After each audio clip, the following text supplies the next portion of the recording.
How we do in geometry? This is section 6.4, the triangle midsegment theorem. The triangle midsegment theorem. I'll give you a moment to copy this down. Feel free to pause the video and resume it when you are done. All right, I will assume we are ready to go. The midsegment of a triangle. Gamer nerds, rejoice.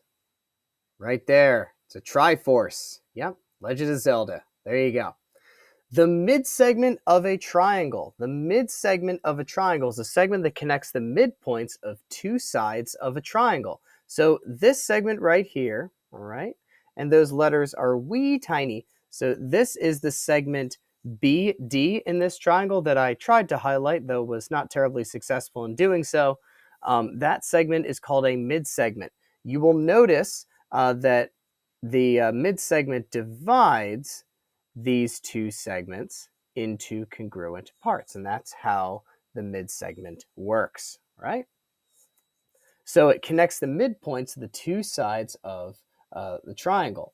Every triangle has three midsegments. Three, you say? Yes.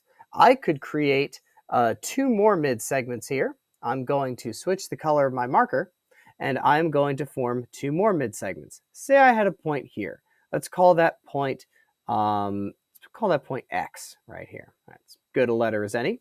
And let's say that X divides this segment into congruent parts as well. So if I were to join B and X and D right there, I have formed a midsegment triangle, a triangle of midsegments, segments connecting the midpoints of sides of a triangle. Okay? Again, I know you're going to want to draw this, so I can zoom in here. All right? So BD is a midsegment of ACE. We could also say the segment from B to X is a midsegment, and from X to D is a midsegment. All right. Any segment that joins the midpoints of sides of a triangle is a midsegment. All right. Midpoint segment, midsegment. There you go. Feel free to unpause, to pause the video for as long as you need to draw the figure with the labels if you would so choose. All right, cool. So every triangle has three midsegments, and those segments form a midsegment triangle. We see the midsegment triangle sketched for us in this Triforce right here, right? The Triforce, da, da, da, da, da, da, da, da. There you go. So we have a Triforce right there from the Legend of Zelda series. It's a triangle with its midsegment triangle removed, right? So that's what it is. All right, so I'm going to clear the screen now. Hopefully you've had enough time to sketch and write what you would like to write. All right, so there it goes. And let's move on to the next slide. All right, we are going to graph a midsegment, and then we're going to notice some things about this midsegment, okay? So for the triangle JKL, where J is at opposite 6 and 1, all right, so J is at opposite 6 and 1, so here's my point J, all right, opposite 6 and 1.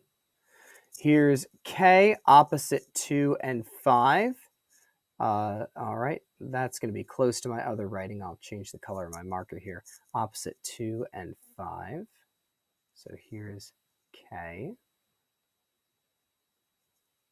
And L, 2 and negative 1, right? 2 and negative 1 is my point L. 2 and opposite 1. Let's join the sides of this triangle here.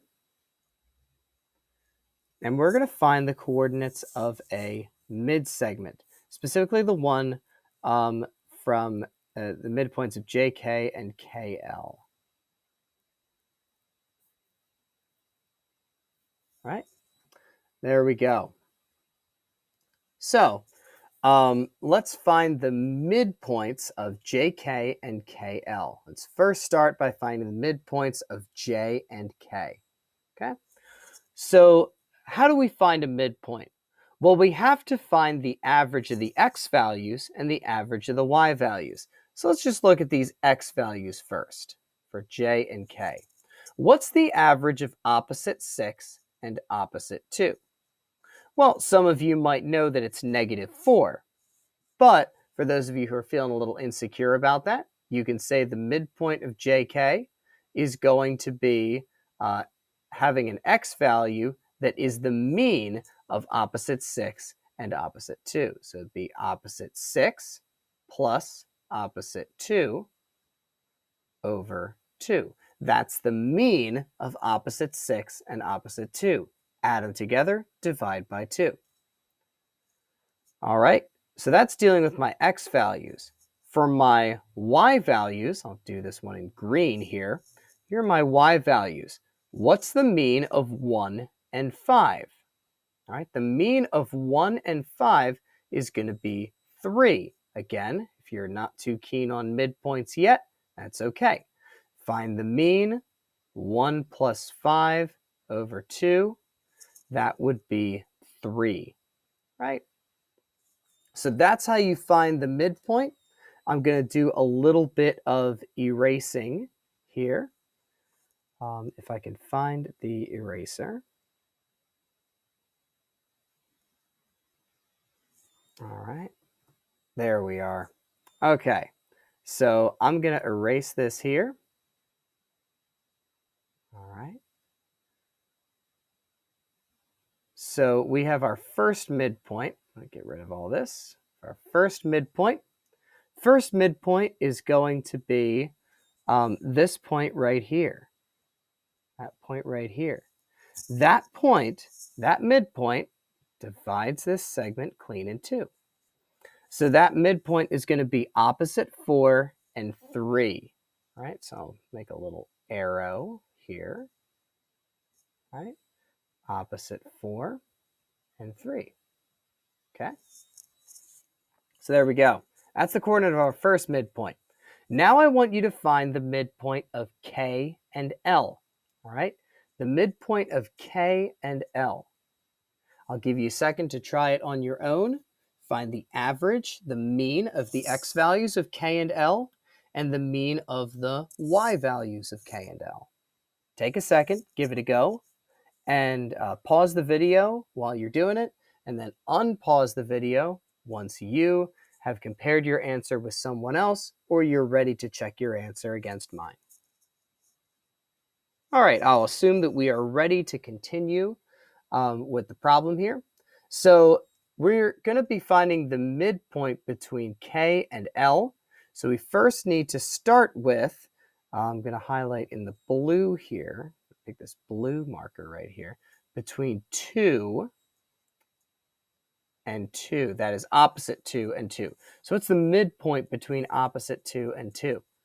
Well, that's going to be 0. So the x value of the midpoint is going to be 0. All right. So halfway between opposite 2 and positive 2 is going to be 0. Now, how about 5 and -1? Now, this might be a little more challenging. That's okay. What we do is we would say 5 plus -1 over 2. Okay? So find the mean that way, add the two numbers together, divide by 2, and what you would get is positive 2. So let me erase real quick. Your answer would be positive 2.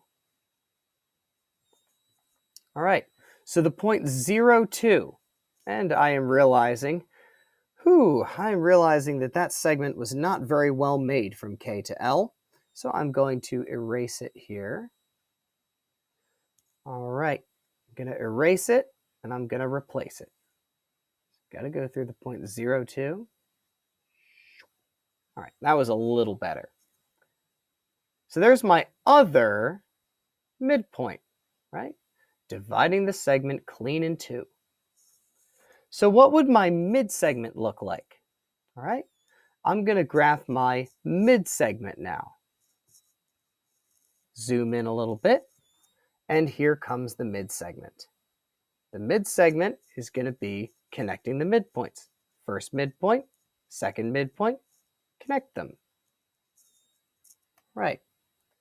Now, looking at the mid-segment and looking at the segment I'm going to highlight in blue, that guy right there, what do you notice about those two segments? Right? Is there something we can say about those two segments?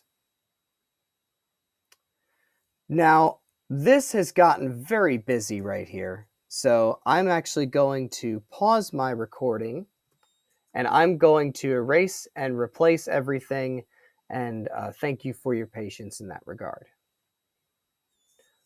All right, so here we are, simplified the picture a little bit, and we are trying to figure out if there is something about the mid segment I graphed and the segment JL. All right, specifically, is there something going on with this segment highlighted in green and this segment highlighted in green as well? What do you think's going on there? Is it possible that they could be parallel? Is it possible that there is some relationship about their the lengths of those two segments, right? So we're going to actually confirm this. We're going to confirm this using slope and distance formula. There are two things we need to observe. So first thing we're going to observe here, I am going to argue that the mid segment is parallel to JL. So the mid segment connecting JK and KL, that top green segment, is parallel to JL, the bottom green segment. And here's how I'm going to do it. I'm going to find the slopes of these two. So we're going to first talk about the mid segment, find its slope, and then we're going to talk about the slope of JL. All right. So the slope for the mid segment, the slope is going to be rise over run, okay? You may know this as y2 minus y1 over x2 minus x1. So if you like that, that's cool. We can do it that way. y2 minus y1 over x2 minus x1, right? And that would give us a slope of negative 1/4. Right? There we go. How about JL? What would that slope be? Let's try and find that slope. There is another way that I taught you to find slope. You can look at the y values and think about what direction you're going. From left to right, starting at 1 and going down to -1, I'm going down 2, right? And looking at the x values, I start at -6 and go to 2. So that would be going up by 8, all right? So that's my change of x. You can do y2 minus y1 over x2 minus x1 if you like. You will get the same thing. That slope is also opposite 1/4. Now, what do we know about two lines or segments or rays or what have you that have the same slope? Well, that means that they are parallel. All right, parallel. So the mid segment connecting JK and KL is parallel to JL. All right, so we've established parallelness. Now let's talk about the lengths of the segments. Do that on the other side here. So how do we find distance? I'm going to find the distance for the mid segment, and then I'm going to find the distance for JL. All right. So for the mid segment, the distance, if you recall, I'll just use the letter D for distance, is going to be the thing that has that square root. Remember that guy? And then we had some stuff in parentheses, right? Good old distance formula, okay? So the distance is going to involve the points that form the mid-segment. We have opposite 4, 3, and 0, 2, okay? So first, we need to talk about the change in x. So the change from opposite 4 to 0, that's a change of 4. The change from 3 to 2 is a change of 1, okay?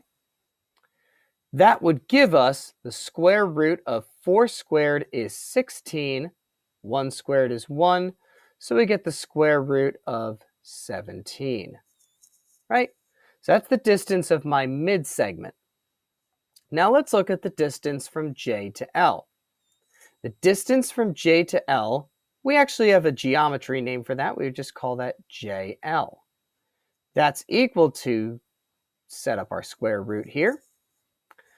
Let's talk about the x values. From opposite 6 to 2, that's going to be a distance of 8.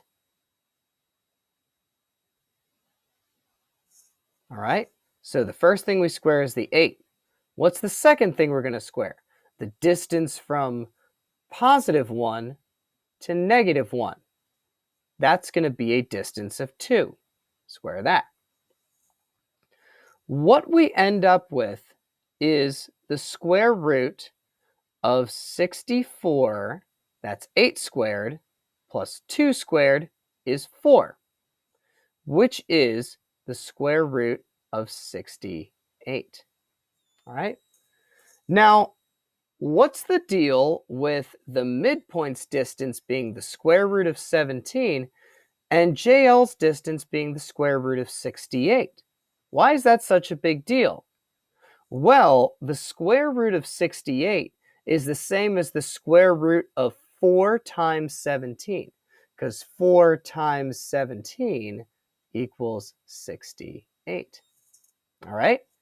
So square root of 68 can be reduced to 2 root 17. Ah, now this is a bit more interesting, all right? So the mid-segment has a distance of 17, and JL has a distance of 2 root 17, all right? So it looks like JL is twice as long as the mid-segment. I wonder if that's always true. It turns out that it is. All right, I'm going to clear my slide, but before I do, feel free to write down anything that you are missing. Remember, it's been a little while since we talked about this, but over here, we're talking over in this region right here, we're talking about the two lines being parallel, and in this region, we're talking about the mid-segment being half the distance of the side that the mid-segment does not intersect. In this instance, we would say it's JL. All right, I will assume we are ready to go on. I'm going to clear my screen, and we are going to move down. The triangle mid-segment theorem. The segment connecting the midpoints of two sides of a triangle is first parallel to the third side, and second half as long as the third side. All right, so the mid-segment here is the segment DE. That connects the midpoints of AB and AC. DE, the mid-segment, is parallel to the side it does not intersect, which is BC. It's also half the length of BC. All right, I'll give you a second to write these details down, and then we'll get to the problems number 1 and 2. All right, I will assume we are ready to move on. All right, so let's zoom into these problems a little bit. Okay. So for number 1, If DE equals 5, find BC. So DE is equal to 5 here. What's the relationship between the midsegment and the segment BC? Well, the segment BC is double the segment DE, because recall, DE is half of BC. So if DE is half of BC, that means BC is double. BC equals 10. All right, so moving on to the next one. Let me erase something real quick here. There we go. Moving on to the next one, let's go on to number 2. If BC equals 4, then what is DE? Well, DE is half of BC. If BC is 4, then half of BC is going to be 2. All right, so if we know that BC is 4, that means DE is half. It's 2. Not so bad, right? Okay, feel free to copy down what you need to copy down, and then we can move on to the next slide. Okay, I'll assume we are ready to move on. All right, now let's use some of these properties of the triangle midsegment theorem. Okay, so we're going to be finding x, y, AB, and BZ. And we're going to assume that AB is the midsegment of the triangle XYZ. Take a second to copy this problem down, and then we'll get started. I'll assume we are ready to get started. Okay, let's first start by finding x. Okay, so x, I'm going to zoom in here. X is going to be, so I have 3x minus 1 right here, and I have 34. This silly thing is hiding it, but 34. So what's the relationship there? Well, I know that AB is half of XZ, or XZ is 2 times AB. You pick whichever one you would like. I'm going to say XZ is 2 times AB.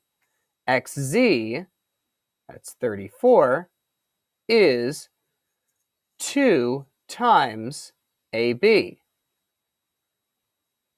which is a length of 3x minus 1. Okay? You could also write half of 34 is equal to 3x minus 1. You can also start that way. Either of these are good, right? But I am only going to be using the first one. You can try the second one, see if you get the same answer. All right, so I'm going to start by distributing. You get 6x minus 2 equals 34. Add 2 to both sides. You get 36 equals 6x. Divide both sides by 6. I get x equals 6. All right, there you go. So now that I found x, it's not terribly hard to find AB. All right, now what's AB going to be? There's a couple ways I can do this, but the first thing I notice is that AB is half of XZ. So it's going to be half of 34. So I'm going to say, real nice and quick here, AB is equal to 17. That's half of 34. All right. Now we're going to be finding y in just a moment. Take a second to write down what you need to write down, and then we'll move on. Okay, I'll assume we are ready to move on. I'm going to change the color of my marker for a second. We're going to use this purple marker right here, and we're going to find, we're going to go over here a bit, and we're going to find y. So how can I find y? Well, what is B?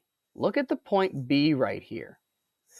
B is a midpoint because AB is a mid-segment. That's what our directions say. So that means these two have to be congruent. Oh, all right. So 8 is equal to 2y plus 2. Subtracting 2 on both sides, I get 6 equals 2y. Dividing both sides by 2, I get 3 equals y, right? And again, there are several ways to do this, but now that I've found y, I can find bz by substituting y into, substituting 3 in right here, or I could just say, hey, this is 8, so doesn't that mean that bz is the same thing because of these congruence marks? It does. So I would say bz is the same as yb, which is 8. Right? Again, take a moment, pause, write down what you haven't written down yet, and we can move on to the next part of the lesson. All right, let's continue.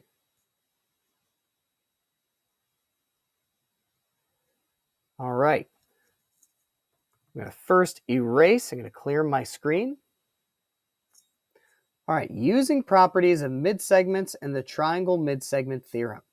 DEF is the midsegment triangle for BAC, right?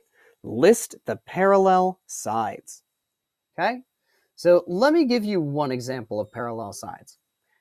EF is parallel to AC.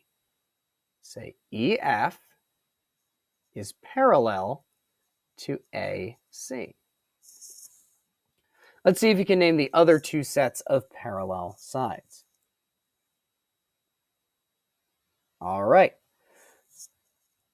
Let's find the other parallel sides. Maybe you've already found them, okay?